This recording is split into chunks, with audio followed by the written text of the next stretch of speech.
kon te ba Macky Sall di fi jóge mosuñu ko jugé bëri na ñu nga xamante ne nekkoon nañ ci boobu les situations soit dañ leen libéré wala ñu leen toog leen seen kër bu ñu leen soxlaa woo leen pire da ngay gis ni ñoom sax bu ñu leen joxe interdiction de sortie du territoire président nañu ànd ak génn.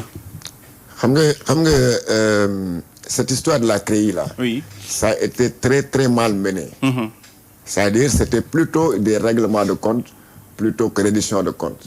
Parce que personnalité yi ñu tànnoon à l'époque ils étaient 29 je ne sais plus combien. mënu moon gëm à l'époque que ñoom rek ñoo def si nguuru Abdoulaye Wade ñoo fa defoon ay tooxi doon.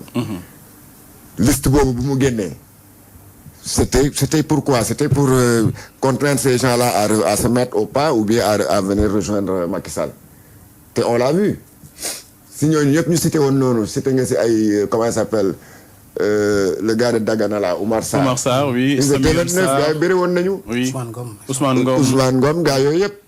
ba gis nga ni ñu mujjee. à l'époque gis nga Ousmane Ngom dem na fi Kolda ñu fekk ñu yóbbu waa GIGN ñu yóbbu ko si jàpp ko si hélicoptère indiwaat ko Dakar. effectivement kenn mosul taxaw fenn. Oumar Sarr boobu dem na fi bay. mais c'est ça ñoom ñëpp kenn mosul taxaw te kenn waxatul seen wax. kenn demul kenn si ñoom taxawul tribunal. oui Karim Wade rek moo taxawul tribunal. oui effectivement te affaire Karim Wade boobu. pendant que les gens parlent d'humanisme et autres là ay kii def feebar. mais Boubé Bourgi mais si civière lañ ko indi woon devant le juge. à la CREI. bien sûr te kooku il était très malade. moom dafay ñëw tribunal civière lañ ko wàccee si ambulance bi mu dugal ko si devant le truc. avec ses comment on les appelle encore là. ses perfusions et tout. donc là je crois que et c'est pas le seul. on a vu aussi Hosni Moubarak en Égypte même situation. donc je crois que maladie daal warul mën a tere que justice se fasse. d'accord alors Ayoba li xaw a jaaxal ñu bëri mooy voilà lan moo tax liberté provisoire yeeg en tout cas ñi ñu jàppoon ñu bàyyi leen ñenn ñi dañuy naan ay contestation yu lan lañu wax sax yu sérieux voilà ñenn ñi tamit bon dañuy xëy suba rek ñu bàyyi leen bàyyi nëganiku est-ce que finalement du dossier yi ñoo solidul wala volonté politique bi moo changé ci wàllum yoon. waaw loolu moom justice moom moo ñu ci mën a apporter ay réponses yu ne et puis moi je trouve que soo jàppee nit ki ci tuuma bu toll ni blanchiment de capitaux. à hauteur de 125 milliards. nga jàpp ko avril 2025 ñu ñëw ba janvier 2026. te tegagoo dara ci loxo askan bi lu leer. par exemple loo xamante ni tey jii instruction bi dañ leen tëj nañ ko nit ñi yóbbu nañ leen procès. chambre criminelle wala ñu yóbbu leen beneen chambre pour juger leen. quand même ça pose un peu problème après da ngay jox brèche les avocats ñu am ay arguments yu ñu teg comme quoi que ni dañoo tëj seeni clients tout simplement parce que dañoo am ay arrière-pensée politique moo tax ñu tëj leen foofu. li leen fa dencee c'est purement politique et non parce que li leen di jiiñ par exemple escroquerie sur des deniers publics blanchiment de capitaux wala association de malfaiteurs defuñu ko donc pour man justice waroon montrer en plus de célérité surtout sur ces dossiers-là de reddition des comptes. parce que dañu defoon seen conférence de presse après def benn engouement ci nit ñi ba nit ñi gëm ni quand même les choses vont enfin bouger. bien sûr le procureur nu mu tuddati nga xamante ni moom mooy Abdoulaye Sylla bi nga xamante ni moo nekk le procureur financier. wax ni on avait réussi à même recouvrer à hauteur de 15 milliards. qu'il y avait 262 personnes impliquées sur 292 dossiers yoo xam ne ubbi nañ ko. donc ñëpp yaakaaroon nañ ni vraiment machine bi mettroon nañ ko en branle ba yëf yi dina am fu mu féete. mais tey jii bu ñu demee ba en janvier 2026 presque un an après ñuy wax ni diw libéré nañ ko jox nañ ko liberté provisoire te instruction bi jeexagul. ba léegi xamaguñu ndax ñoom dañ leen di traduire devant les tribunaux ou pas mën nañ sax xëy rek ñu bind kayit ni defal nañ leen non-lieu. ñoom ñu dem ku nekk après amaat comme li ngeen ko doon waxee léegi liberté définitive d'aller et de venir et bu boobaa li nga xamante ni tey jii mooy reddition des comptes te mu bokkoon ci programme bi nga xamante ni tey jii tax na ñu porter ce tandem là au pouvoir day nax saay et je pense que loolu c'est pas une bonne publicité pour le nouveau régime d'autant plus que comme ni ko Georges ak Awa waxee léegi. c'est du déjà vu. oui c'est du déjà vu. Wade ñëw na fi. baal waa PS tout simplement parce que dañoo rallié woon. Macky Sall ñëw wax fi ressuscité fi CREI traduire Karim Wade et ñoom Bibo Juge et compagnie ñeneen ci des 25 liste bu 25 ba ñeen ci des ñëpp dañ leen a bàyyi woon. donc tey jii soo ñëwee nga déclenché waat tey jii benn mouvement bu toll nii nga def une conférence de presse. D'ailleurs sax pour man chaque 3 mois dañoo waroon def une conférence de presse au niveau du pôle judiciaire financier pour wax nit ñi yëf yi fan la toll. parce que xaalis bi ñu ci tudd milliards yi dafa bari. c'est des centaines de milliards. nit ñi di cautionné fii ay 400 milliards ñu ne nii di cautionné na 90 milliards et cetera. tout cet argent là sénégalais yi di ko dégg te gisuñu ko yow tey jii nga ne recouvrer nga 15 milliards avril la ko waxoon avril 2025 la ñu waxoon ni recouvrer nañ 15 milliards. boobaak léegi amaatuñu benn nouvelle.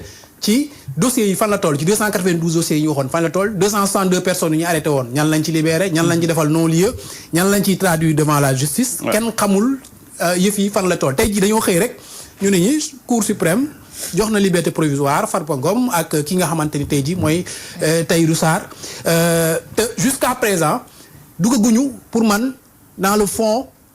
De la reddition des comptes parce que ñaar ñoo ñu tudd fii léegi buy Farba Ngom muy Tahirou Sarr ils n'ont jamais géré des responsabilités ci administration wala état dañ leen doon toppee escroquerie wala blanchiment de capitaux sur les deniers publics mais mosu ñoo gérer suñuy deniers ñi nga xamante ni nag tey jii ñoom ñoo leen facilité loolu pour man c'était des ministres du gouvernement c'était soit des ministres des finances c'était soit ministre ak département bu mën a nekk te ñooñu jusqu'à présent dañu gis ni kenn inquiété wu leen ñi ngi dem ñi ngi dikk kenn waxul sax seeni wax quelques ministres yi nga xamante ni tey jii jotoon nañ leen interpeller ñaar rek lañ ci traduire pour le moment devant la haute cour de justice mu Ismaïla Madior Fall ak ki nga xamante ni tey jii mooy Sophie Gladima donc pour man reddition des comptes bi machine bi vraiment mun nañoo wax machine grippée pour l'instant xamuñu nag lu ko waral est-ce que dialogue bi ñu fi woote woon moom moo tax ba ñu def un coup de frein kenn xamul instant bi ban sur quel pied danser. mais man je ne pense pas que dialogue bi mën a freiner la réduction des comptes dialogue bi kay dialogue bi xam lan la mën a dem dialogue bi daal bu demee ci processus électoral d'accord bu demee ci naka la ñuy def ba vraiment élection yi di jaar yoon ñu ban di écarter ay candidats parce que lii ak lii loolu moom d'accord mais ñi nga xam ne dañ leen a wax ne dañoo randal alalu réew mi kooku kenn mënu ko dialoguer. La justice ne se dialogue pas. La justice est basée sur des textes et sur des faits, sur des preuves. mais léegi amul fenn fi nga xam ne décision de justice dañ koy dialoguer. oui bu dee noonu kay kon ku ñu jàpp nga ne nga woote dialogue. sa mbokk yi dem woote dialogue. effectivement selon toi kon loolu y a plus de justice. mais non. dialogue président woote ak dialogue waa déglu ma rek déglu ma rek dialogue même président de la République premier ministre mënuñoo fexe ba dialoguer ba nekk donc reddition des comptes dañ ko bàyyi. kon nag ñun ñëpp ñu dem sàcc. réew mi neex kon lu xew. déedéet dialogue boobu daal. kon lan moo nee naa la dialogue boobu si lu mu mën a nekk. li nga ma xam ne moom laa nangu bokk mooy. dialogue boobu lu demee si processus électoral. naka la ñuy def léegi ba dootuñu président bi fi toog jéem di écarter un Sénégalais parce que tout simplement il veut régler des comptes politiques. d'accord mais Georges. maintenant ma pare. waaw non si dialogue boobu rek gis nañ fi ay dialogue yoo xamante ne ba ñu pare ay libération moom moo si topp si jamonoy Macky Sall est-ce que du quelque part. looloo tax loolu nag loolu waruñ ko nangu. ok xam nga. loolu waruñ ko nangu parce que sinon dañuy ñàkkal fayda même la justice sénégalaise. oui dégg nga. bu temps CREI yi la xewoon fii temps de la CREI yi nga xam ne bon c'était juste cette CREI là nekk cour boo xam ne épée de Damoclès la c'est pour jël ay responsable indi leen ce côté loolu warul mën a am léegi man je ne suis pas pour l'emprisonnement systématique emprisonnement systématique mooy lan maanaam jël rek yóbbu kaso mu tëdd fa 10 ans génn jëlaat milliard am dem tabax ay usine loolu d'accord ma si nañu fexe ba ñoom xaalis boobu ñu yore parce que mënoo wax ni Sénégal dafa am ay jafe-jafe problème u xaalis nit kii yoral na Sénégal 200 milliards kële yoral na ko 400 milliards kële yoral na ko xaw ma ñaata milliards bi nga xam ne boo ko calculer yépp léegi mat budget Sénégal nga jàpp ñooñu dugal leen kaso quelque nit ñu tëdd parce que gars yi aussi am na ñoo xam ne dañuy naan yóbbu ma kaso su ma génnee may lekk suma milliards léegi dañu fexe ba xaalis boobu ñu jël xaw ma ban moyen mais ñu indiwaat ko si dëkk bi mu indiwaat ko si dëkk bi par A ou par B soit dañ ko dugal seen compte bancaire xaw ma fii ci Sénégal wala même aux îles Bahamas xaw ma fan mais dañ ko indi buñ ko indee nag du tere ñu teg leen ay daan pour avoir fait souffrir le Sénégal pour avoir tooñ société bi. D'accord. Ça n'a rien à voir. mais Pape Matar. Oui. xam nga man lan laa bëgg Georges expliqué kon lan moo xew fi mu nekk nii. qu'est-ce qui yaa ko se jox déroule? parole de. parce que tey jii. Farba ak Tahirou bi ñu kiiwee. Oui. ñaata milliards lañ cautionné woon. La justice avait dit non. Oui, Tahirou bu ma juumul cautionné woon 50 milliards. Bon, je me rappelle plus. Oui. 400 milliards. 400 milliards. ci terrain bu nekk mbaan xaw ma. Effectivement, oui, effectivement. Et pourtant boobu justice dafa arc butewul taxaw fi mu taxaw ne non. Merci loolu laa bëggoon laaj sànq Georges Nesta tey jii lan mooy les éléments nouveaux yoo xamante ni ñoo tax ba justice changer sa position parce que bu nekkee ay garanties yu bees la est-ce que waruñu ko woon wax sénégalais laat sax mais moom mooy vas-y après man je reviens. xam nga da ngeen ne léegi bu ñu leen jàppee daaw nañu cautionné. oui ñu bañ. loolu nag justice moo mënoon expliquer lan moo tax mu doon bañ Tahirou Sarr cautionné lu toll noonu. ay centaines de milliards presque 1 an. oui. Farba Ngom propose na à plusieurs reprises. de cautionner teg ay milliards sur la table ak ñeneen. oui justice parfois day bañ. day bañ ne leen doo leen fi bouger. vous restez en prison.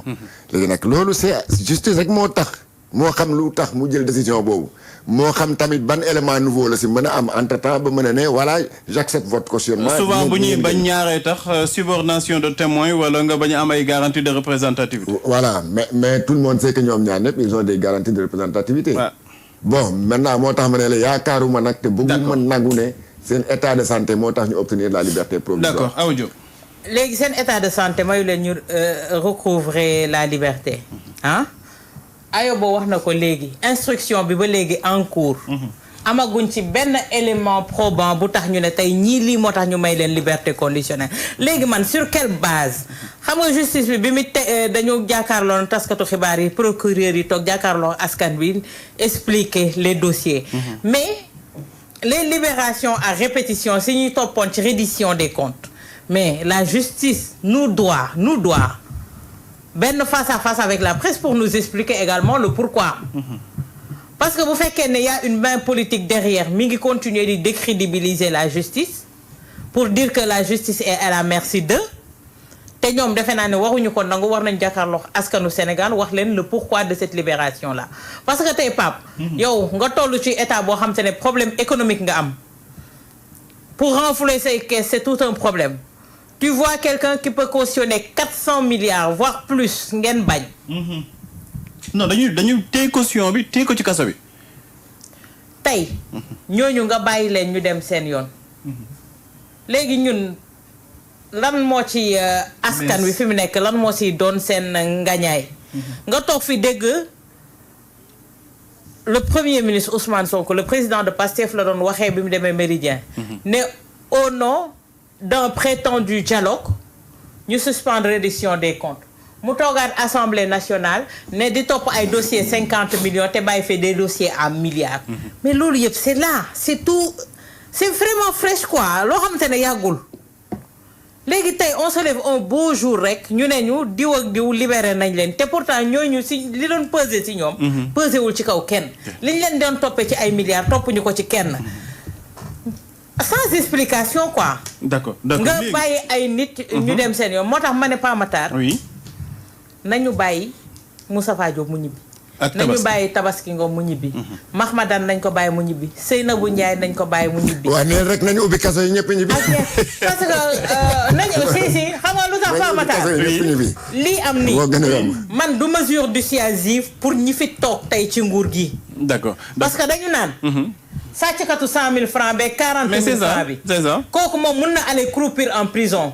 mais sàcckatu milliard bi moom il ne croupira jamais en prison te dañ ko fay gisati ko fi de 2000 à nos jours kon tey jii loolu du mesure dissuasive si ñi fi toog tey di nguuru ci yow lay des Awa Diop Ndiaye beneen mbir mi aussi est-ce que mënuñu ko jàngatee comme beneen acte boo xamante ni day wane vraiment ay divergence ci Ousmane Sonko ak kii di le président de la République ba ñuy def ba président di def son message à la nation waxul ci wàllum reddition des comptes le lendemain Ousmane Sonko am benn meeting yëkkati fa ay kaddu ci reddition des comptes nga teg ci lan 2 semaines ñu libéré ñi nga xamante ni voilà ñu ngi leen jàppe woon ci mbirum reddition des comptes sans pour autant jox ñu ay explications est-ce que du beneen acte boo xamante ni dafay gën a ñëw di wane que voilà le président daal moom moo yore